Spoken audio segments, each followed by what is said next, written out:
algo que está presente em toda a Bíblia como revelação da mente de Deus. Gálatas 6, no capítulo 6, versículo 7 em diante, nós vamos ler a palavra do Deus vivo. Eu convido você a estar agora com a sua Bíblia aberta, o seu tablet, o seu smartphone, e se você está sentado ao lado de alguém que está sem a Bíblia, eu lhe peço que compartilhe, por gentileza, a leitura da palavra de Deus. Gálatas 6, 7 a 10. Não vos enganeis, Deus não se deixa escarnecer, pois tudo o que o homem semear, isso também ceifará. Porque quem semeia na sua carne, da carne ceifará a corrupção, mas quem semeia no Espírito, do Espírito ceifará a vida eterna. E não nos cansemos de fazer o bem, porque a seu tempo ceifaremos, se não houvermos desfalecido. Então, enquanto temos oportunidade, façamos bem a todos, mas principalmente aos domésticos da fé. Obrigado, meu Deus, mais uma vez por tua santa e gloriosa palavra. Nós oramos nesta hora com muita alegria, acolhendo-a em nossos corações como palavra de Deus, a qual na verdade é fiel e digna de toda a aceitação. Nós a recebemos em nome de Jesus. Amém. Diga amém. Diga graças a Deus. Existem leis que governam o universo. Existem leis que estão presentes em toda a criação. Deus é um Deus de ordem, e Ele estabeleceu ordem no caos. Não apenas a física moderna vem hoje compreender, através do estudo da ciência e da natureza, que estas leis regulam e governam todo o universo, como também que este princípio da entropia, que significa a inclinação, a tendência do universo para a destruição, que está presente, e que sobre essa lei existe uma força que hoje está aplicada aos astros, aos planetas, ao universo, à natureza, à criação de modo geral. Ou seja, sem esse princípio da ordem, nós não estaríamos aqui. Não haveria possibilidade de vida. Mas Deus, quando criou todas as coisas, Ele estabeleceu, pelo seu poder soberano, ordem no caos. E Ele deseja que seja assim na minha e na sua vida. Para isso Ele nos criou, nos colocou como obra-prima da criação neste mundo, para estabelecermos ordem no caos. Ou seja, isso quer dizer que jamais o jardim da sua casa será um jardim se você não cuidar dele. Ele vai virar um terreno baldio. A lei da natureza é esta: as ervas daninhas, tudo que não presta vai tomar conta, e quando você olhar o seu jardim vai estar transformado num lugar muito feio, muito horrível. Mas se você todos os dias cuidar dele, cuidar da terra, adubar, plantar sementes, cuidar dessas plantinhas, regar, podar, e fizer um trabalho de jardineiro, cuidando com muito carinho do seu jardim, você terá um jardim muito bonito. Mas isso custa caro, isso custa esforço, isso custa disciplina, isso custa perseverança. E é sobre isso que fala essa palavra. Essa palavra do apóstolo Paulo trata exatamente dessa lei tremenda, extraordinária, que seria talvez uma das mais importantes leis que nós temos na palavra de Deus, que é a lei da semeadura. E esse princípio, ele está aqui apresentado de uma forma muito inteligente, muito inspirada, e eu gostaria de compartilhar com você algumas destas revelações que o apóstolo Paulo, inspirado por Deus, traz aos nossos corações por intermédio desta carta que ele escreveu aos irmãos lá na Galácia, aos Gálatas. Esses irmãos não estavam como gentios debaixo da lei de Moisés, não estavam operando como igreja debaixo dos mandamentos litúrgicos, ritualísticos da lei de Moisés, cerimoniais. Eles estavam livres, e Paulo trata nessa carta também sobre essa realidade, porque infelizmente alguns dentre os judeus estavam perturbando a paz dos Gálatas, tentando ensinar para eles um outro princípio, uma outra doutrina, que é de encontro ao evangelho pregado por Paulo, o evangelho da graça de Deus. Mas Paulo diz nessa carta algo interessante. Ele diz: embora vocês não estejam debaixo da lei de Moisés, vocês estão debaixo da lei de Cristo. Nós não estamos sem lei, e dentro de um princípio que opera em toda a criação, especialmente na vida dos cristãos, algo que nós precisamos levar muito a sério, meus amados. E eu creio, e quero declarar nessa noite, que a bênção de Deus estará sobre essa comunidade nesse ano 2016, quando vocês, meus irmãos, estiverem praticando estes princípios que eu quero compartilhar com vocês, a começar dos seus pastores. Primeiro, aqui diz assim: nós colhemos tudo aquilo que plantamos. Ok? Amém? Está todo mundo aí acordado? Está todo mundo comigo? Nós colhemos aquilo que plantamos. Nós colhemos o que semeamos. Então, esse é um princípio bem interessante, mas na verdade ele é uma lei universal, e dela deriva uma outra também muito importante, que aqui é bem claro, que às vezes nós colhemos o que não semeamos. Quando a lei estabelece esse princípio, nós semeamos e colhemos sempre a mesma coisa, o que nós colhemos é o que nós semeamos. Ela está falando sobre a equivalência da semente e do fruto. Você não pode plantar uma coisa e colher. Existe uma equivalência. Mas dentro desta lei existe alguma coisa que é extraordinária, que é maravilhoso. É que nós muitas vezes semeamos e não colhemos. E às vezes nós colhemos sem ter semeado. Olha aqui, presta atenção nisso. Como é que é isso, bispo? Não seria uma contradição? Tudo que você colhe é o que você semeou? Nem sempre. Às vezes nós estamos colhendo coisas que nós não semeamos. Por exemplo, Jesus falou sobre isso com os seus discípulos, quando aquela mulher samaritana estava ali pregando a palavra. De repente uma multidão veio ao encontro dele, ele olhou e disse: olha aí, vocês agora vão colher o que vocês não plantaram. Alguém plantou e vocês vão colher. E no reino de Deus acontece isso. Nós estamos colhendo muita coisa que os nossos pais semearam. Nós colhemos muitas coisas boas e também negativas que outros semearam. E é importante que você entenda isso. É muito importante que você entenda isso. Porque talvez na sua vida você precise quebrar algumas semeaduras erradas que foram feitas no passado pelos seus pais, por pessoas da sua família, por seus antepassados. A nação muitas vezes tem que quebrar, tem que cancelar a maldição de uma semeadura errada que foi feita no passado e que nós estamos colhendo hoje e pagando o preço.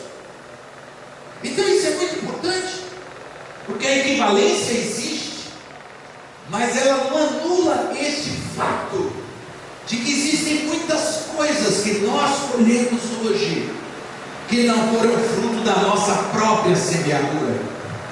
Então nós precisamos olhar e observar esse princípio, porque em João 3,16 a Bíblia diz que Deus amou o mundo de tal maneira que deu o seu único filho, para que todo aquele que nele crê não pereça, mas tenha vida eterna. Jesus disse: se o grão de trigo cair na terra não morrer, fica ele só, mas se morrer, dá vida. Então nós somos e estamos colhendo algo que lá no passado o Pai plantou, que foi a vida do seu próprio Filho. E nós estamos colhendo as bênçãos deste sacrifício, dessa morte, dessa semente que foi semeada no mundo para a nossa salvação.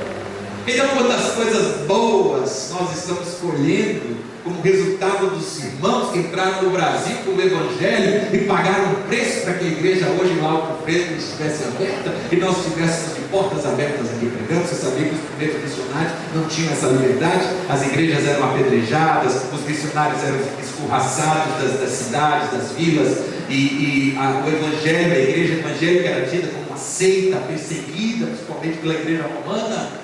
Hoje nós temos essa liberdade e estamos desfrutando de algo que nós não semeamos. Isso nos coloca diante de uma responsabilidade muito grande, porque, como eu disse, também existem muitas coisas que nós semeamos e não colhemos. Existem muitas pessoas que estão semeando e não colhem. Existem muitas pessoas que compram sementes, semeiam no terreno, esperando uma colheita, e tudo dá errado, e elas ficam no prejuízo. Não é? Então existem muitas coisas que precisamos observar e aprender através desse primeiro princípio que fala da equivalência. E eu queria que você pedisse revelação ao Senhor, porque Deus vai te dar entendimento em todas estas coisas. O princípio da equivalência, ele é tão extraordinário que em Gênesis 1:11 Deus disse: produz a terra relva, ervas. Gênesis 1:11: produz a terra relva, ervas que deem semente, árvores frutíferas que, segundo as suas espécies, deem fruto que tem em si a sua semente sobre a terra. E assim foi. É algo muito lógico até, né? Uma mangueira que vai dar um fruto que seria uma jaca. Sim ou não? Uma mangueira que vai dar um fruto que seria uma jaca. Sim ou não? Uma mangueira que vai dar um fruto que seria uma. Quero ouvir vocês. Uma mangueira da manga. Fala para o seu irmão, mangueira da manga. Talvez ele esteja ainda pensando, não é? Pergunta difícil que o bispo está fazendo. Pois bem, uma mangueira da manga. E a palavra do Senhor está dizendo que se você abrir a manga, tem um caroço de abacate. Se você abrir uma manga, tem um caroço de manga. Então, tudo segundo a sua espécie. Então, o que você semeia é de acordo com a semeadura que você vai colher. Aí o princípio da equivalência fica claro, né? A equivalência não muda.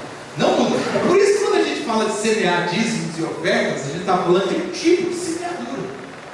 Tudo na vida tem a ver com semeadura.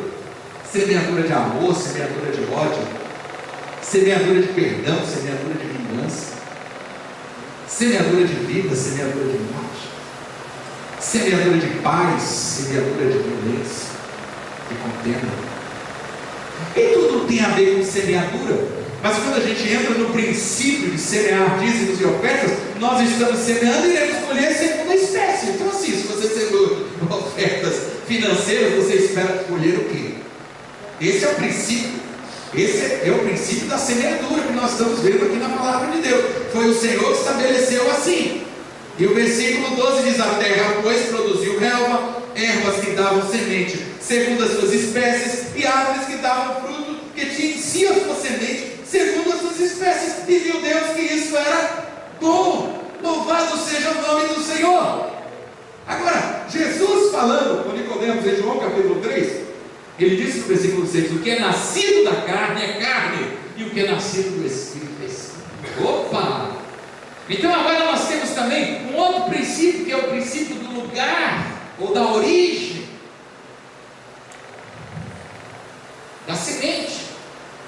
Tudo que você semear na carne, será carne. Tudo que você semear no Espírito, será Espírito. E isso é muito interessante, porque se você semear na carne, você vai colher na carne. Se você semear no Espírito, você vai colher no Espírito. Não tem como você semear coisas espirituais e colher as carnais. Estou falando das materiais, tá? Isso é uma diferença aqui. gente que não entende a diferença entre o que é carnal da carne e o que é material. Aliás, tem muita gente que não consegue entender que o mundo, criação, cosmos, é bom. Deus criou tudo bom, a natureza. Agora o mundo como sistema, o mundo caído, o mundo que jaz no maligno, assim como a carne, quando a gente fala da carne do corpo biológico, do corpo físico, é bom, foi Deus que criou, é o templo do Espírito Santo. Mas a carne, natureza do pecado, a carne como tendência para o que é errado, inclinação pecaminosa, isso não veio de Deus. Então nós precisamos entender a diferença entre semear na carne e semear no Espírito, agir na carne e agir no Espírito, falar na carne e falar no Espírito, pensar na carne e pensar no Espírito, cantar na carne e cantar no Espírito. E tudo que a gente pode fazer na carne, não no corpo, seria impossível você sair do seu corpo, a não ser que seja um arrebatamento.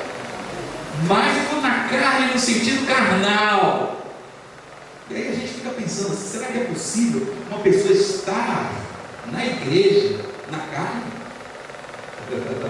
Será que é possível uma pessoa estar na hora do louvor, na hora da adoração, na hora que Deus está falando, ministrando, uma pessoa estar na carne? É ou não é? É sim. É sim. Isso aqui que a gente precisa entender, porque a lei da semeadura ela é real. Tem muita gente que vem para a igreja, para a reunião da igreja na carne, que fica o tempo todo na carne, não entra no Espírito. Tá? Aprender a andar no Espírito, aprender a mover no Espírito, aprender a sintonizar com o Espírito, aprender a fluir no Espírito Santo, esse é um trabalho da igreja, discipular, ensinarem, que os irmãos também se esforçarem, buscar-me-eis e me achareis, quando me buscardes de todo o vosso coração. Então, se você veio meia boca, está aí na carne, não pense que você vai receber uma colheita no Espírito, você vai receber uma colheita na carne. Então, é por isso que às vezes você termina de ministrar uma mensagem cheia do poder de Deus, e o Espírito Santo se move no ambiente, irmãos são curados, são batizados no fogo, outros saem cheios de alegria, e quando você chega na porta tem dois que estão se engalfinhando, estão brigando. Aí você diz, meu Deus do céu, estávamos num ambiente tão cheio de Deus, estávamos num momento tão gostoso com o Espírito Santo, e aqueles dois irmãos já estão ali se digladiando. O que está acontecendo? Carne. E para carne só existe uma solução, irmão: churrasco. Se você crê nisso, aplauda você. Essa igreja é boa, né? Essa igreja gosta de um churrasco, né? Também com o pastor que tem de um cozido. Carne, a gente tem que fazer isso, né? Meter no fogo, na panela. Então vamos dizer: fogo, Deus. Então, Davi e Batseba, o homem cheio do Espírito Santo, o homem que adorava a Deus, o homem que tinha uma aliança com Deus, o guerreiro do Senhor, ungido de Israel, o homem que tinha uma revelação avançadíssima para o seu tempo, um relacionamento íntimo com Deus, compositor de tantos hinos sacros, um verdadeiro adorador do Senhor, que em todas as suas batalhas fazia questão de exaltar e engrandecer o nome do Senhor.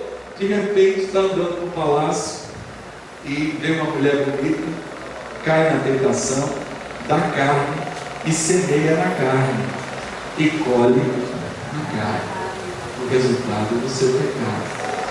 Então, é muito interessante compreender essa realidade do mundo espiritual, porque eu e você estamos o tempo todo sendo desafiados a semear na carne e no Espírito. Somos desafiados por Deus e pelo Espírito Santo a semear no Espírito, mas somos desafiados e tentados pelo diabo a semear na carne. O diabo não nos tenta por nada estranho, ele nos tenta na carne, na tentação da nossa vida. Agora, Existe aqui um princípio interessantíssimo nessa palavra que diz que nós colhemos em um momento diferente da semeadura. Olha aqui para mim. Nós nunca colhemos imediatamente após semearmos. Nós semeamos e colhemos. Eclesiastes 11:1: lança o teu pão sobre as águas, porque depois de muitos dias o acharás. Esse é o princípio da semeadura. Inclusive o texto lá em Eclesiastes vai repartindo com muito, que você nunca sabe o dia de amanhã. Então vai semeando, vai semeando. Tem muita gente que está colhendo bênçãos hoje de semeadura, de dízimo do ano passado. Tem muita gente que está colhendo bênçãos agora de semeadura que vem fazendo há algum tempo. Porque a semeadura traz este princípio de que a colheita acontece depois. Primeiro você semeia, depois você colhe. Diga comigo: primeiro eu semeio, depois eu colho. Fale com o seu irmão: primeiro você semeia, depois você colhe. Então você primeiro tem que semear e entender o tempo de Deus. Semear e compreender as estações. Semear e entender que existe um tempo para colher. Isso é bom ou não é? Isso é bom ou não é? Sabe qual é o problema aqui? Dois problemas. Tem aqueles que são apressadinhos, né? O sujeito que semeia alguma coisa, ele já quer logo a resposta. Ele viveu, sei lá, 10 anos do casamento dele, machucando o coração da esposa, ferindo. Aí ele se converteu, se tornou um homem de Deus. E aí ele resolveu pedir perdão e semear amor. Aí ele semeou amor um dia e disse: isso não está dando certo. Poxa, eu queria colher, a minha esposa mudou, ela está dura. Quer dizer, você passou 10 anos semeando na carne, na destruição do seu casamento. Agora, no dia que você semeou amor, você já quer colher tudo. Então, existem pessoas que não compreendem este princípio. Esse é o primeiro problema. Eles são apressados e querem resultados imediatos, não querem ter a paciência e a perseverança do lavrador. Em segundo lugar, existem aqueles desavisados que semeiam na carne, e como não acontece um resultado imediato, eles caem no laço de Satanás. Tem muita gente que semeia para ver o que vai dar, né? Deixa eu pecar aqui só um pouquinho para ver o que acontece. Não aconteceu nada. Não veio raiva na minha cabeça. Não aconteceu nada, fiquei doente. Não perdi o emprego. Olha aí, não tem nada demais. De novo. Não aconteceu nada. De novo.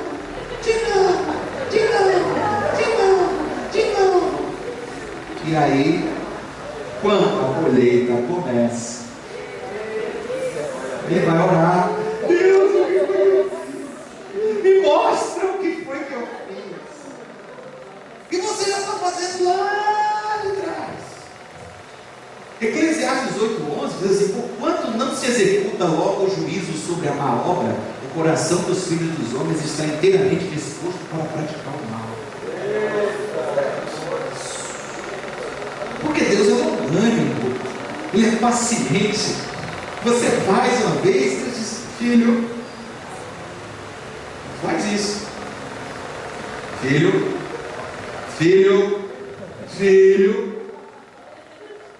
O que vai acontecer?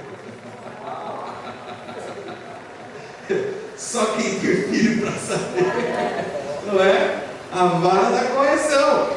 Então presta atenção nesse princípio, que ele é importantíssimo. Nunca a semeadura e a colheita são concomitantes. Existe um tempo, existem as estações, existem os ciclos da vida. E quão terrível é o ciclo da colheita quando a semeadura é má.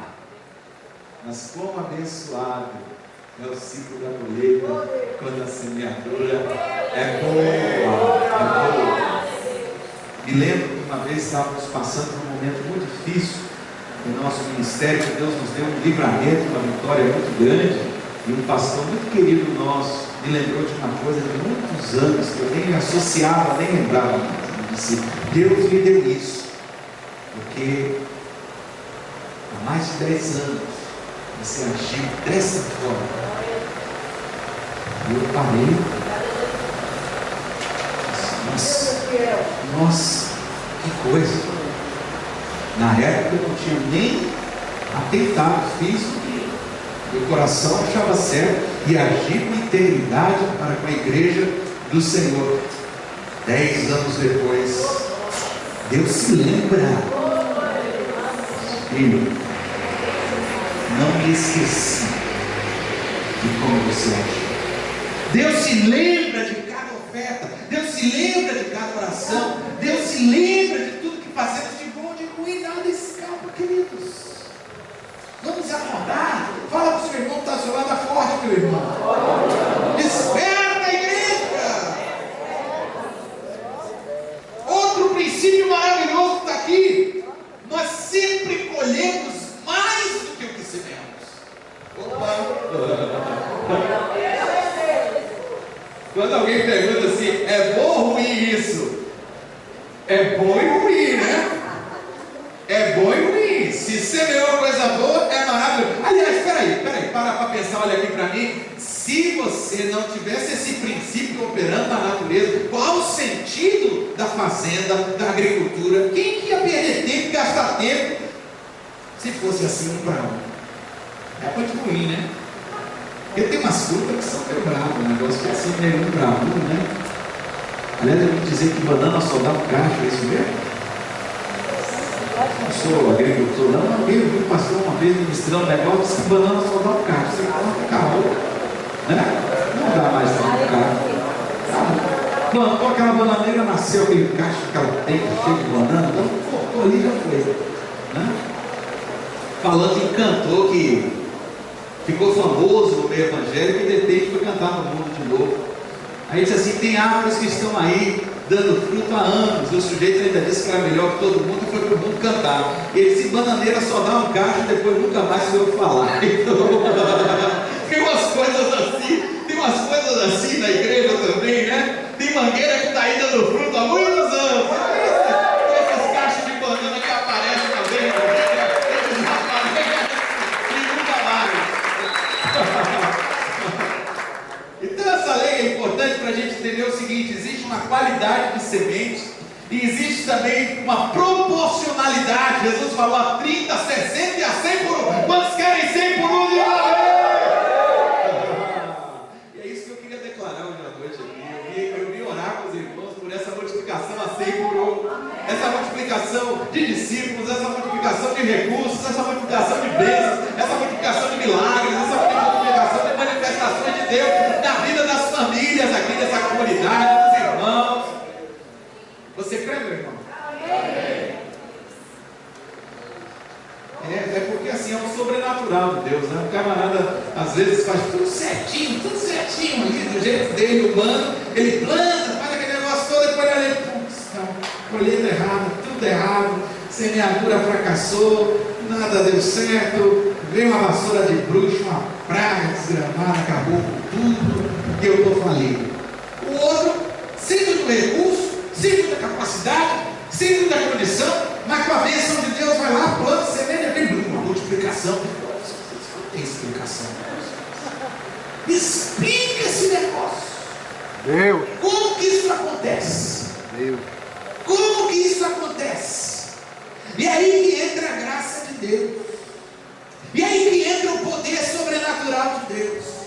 E aí que entra a aliança que Deus faz com o ser humano. Agora ouça as 3 coisas que estão na mente de Deus, desde a eternidade, e que estão reveladas na sua palavra, e que em toda a Bíblia você só vai ouvir falar destas 3 coisas que estão na mente de Deus: aliança, aliança, aliança, aliança, aliança, aliança. Do Gênesis ao Apocalipse, Deus só fala de aliança. São várias alianças. A mente de Deus funciona com aliança. A mente de Deus funciona com aliança. O código, a chave para você acessar a mente de Deus começa com aliança. No passado foram outras alianças. A aliança que Deus fez com Adão, a aliança adâmica. A aliança que Deus fez com Noé, a aliança noaica. A aliança que Deus fez no Sinai, a aliança mosaica. A aliança que Deus fez com Davi, a aliança davídica. Então, quando chega em Jesus, o ápice, o clímax, a revelação final, a última e a mais perfeita aliança, Deus faz e sela com o sangue do seu próprio Filho. E Deus é um Deus de aliança, e Ele quer começar com você partindo do princípio da aliança. E nada funciona sem aliança.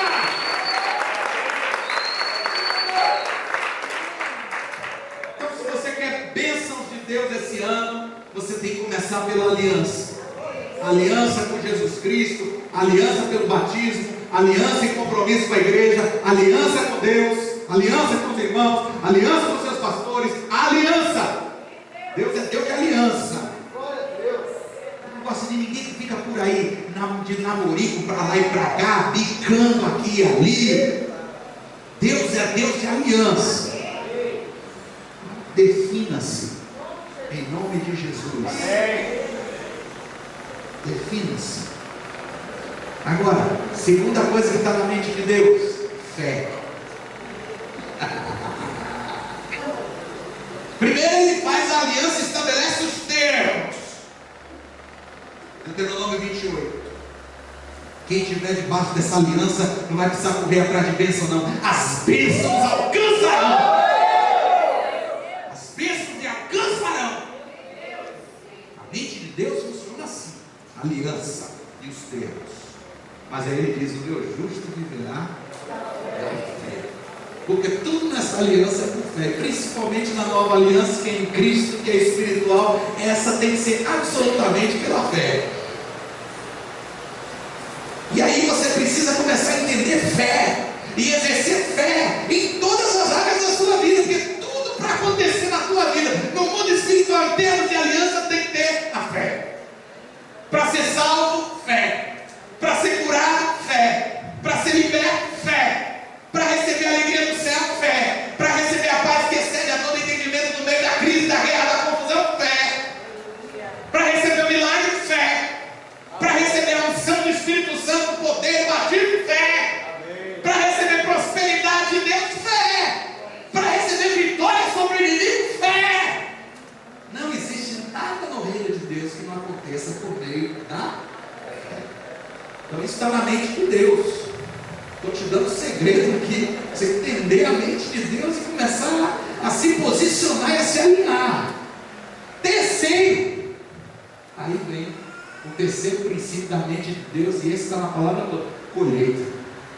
Colheita, colheita.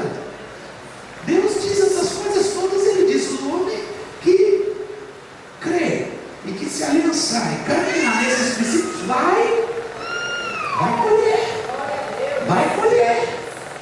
Bênçãos de Deus virão sobre a sua vida e sobre a sua casa, na proporção da sua fé, na proporção da fé que está ativada no seu coração. Se é fé para 30, vai ser só 30. Se é fé para 60, vai ser só 60. Se é fé para 100, vai ser 100.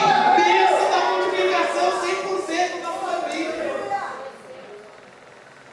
Agora, é impressionante como um pequeno grão pode produzir, às vezes, um estrago, né? Provérbios 22:8 diz: o que semear a perversidade cegará males, e a vara da sua indignação falhará.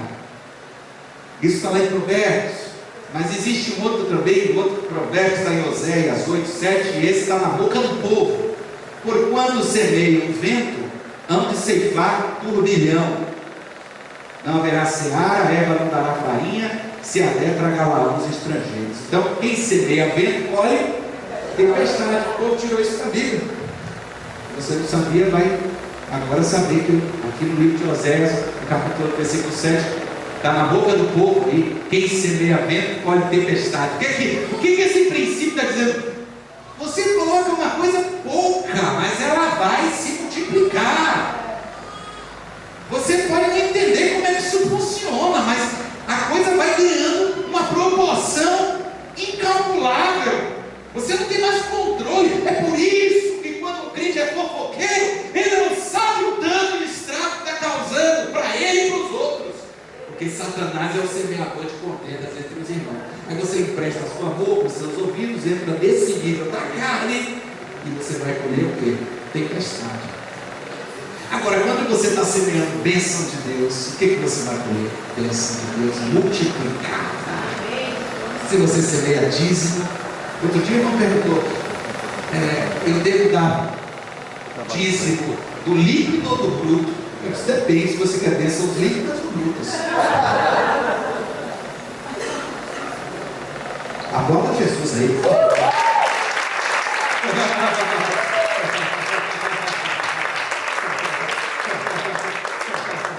Depende, né? É uma visão que as pessoas às vezes elas têm pequena em relação à fé e à colheita. Então, a mente de Deus, coloca aí na tua mente isso: aliança, fé e colheita. Bora repetir? Aliança, fé e colheita. Aliança, fé e colheita. E é por isso que a palavra de Deus diz que você vai colher na proporção daquilo que você semeou. 2 Coríntios 9:6. Mas digo isso: aquele que semeia pouco também sem parar. E aquele que semeia em abundância também sem parar. Então que Deus te abençoe ricamente com esta colheita abundante no ano 2016.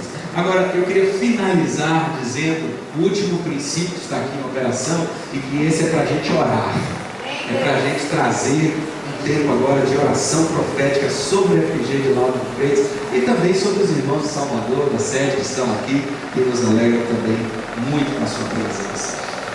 Eu não posso fazer nada pela semeadura do passado, mas eu posso mudar a minha forma de semear hoje. Eu posso mudar esse ano a minha forma de semear. Eu não posso mudar o que aconteceu. Se você semeou mal no ano 2015, se você semeou mal em 2014, se você ainda está colhendo os frutos de uma semeadura ruim no teu casamento, na tua vida financeira, tem coisas que você ainda está administrando. E eu queria orar, sabe por quê? Eu creio que esse princípio maravilhoso da aliança com Jesus, na graça de Deus, muitas vezes Deus vem nos libertar, Deus vem nos liberar. Às vezes não, às vezes Deus vai deixar ali, porque Ele sabe como tratar cada filho.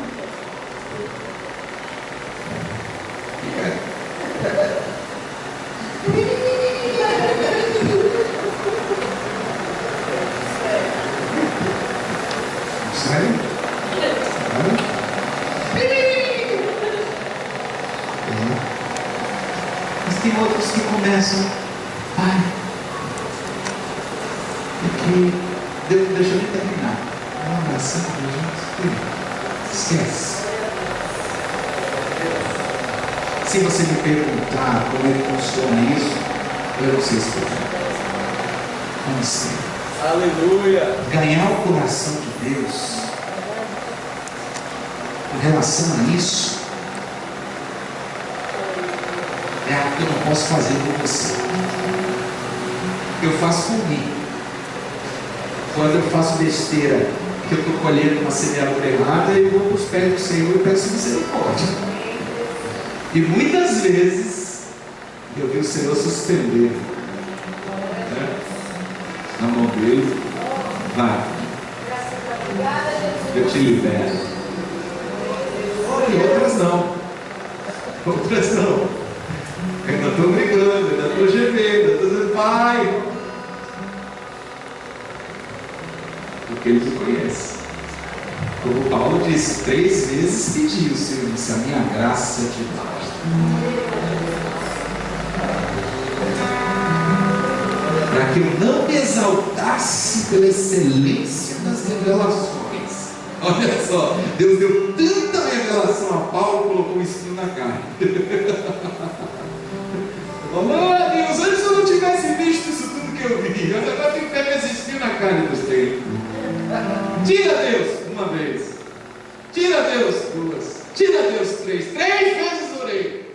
O Senhor me disse, a minha graça te basta, porque eu vou ver se a proteção na tua vida.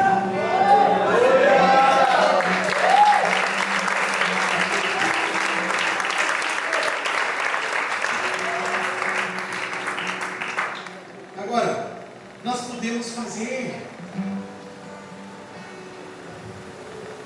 Deixa em stand-by essas questões, vai orar, vai buscar a sabedoria de Deus, a revelação, vai buscar o perdão, a graça, vai se humilhar diante do Senhor, mas não paralisa a tua vida não, porque você não pode parar de semear. Pelo contrário, se existem algumas coisas na tua vida que ficaram desarrumadas, agora que você tem que semear bem, agora que você tem que semear certo. Deus muitas vezes perdoa o tempo da ignorância, não leva em conta esse tempo, mas agora não. Agora você já sabe, agora você tem entendimento, agora você está em aliança, agora você está na fé, agora você entende o princípio da colheita.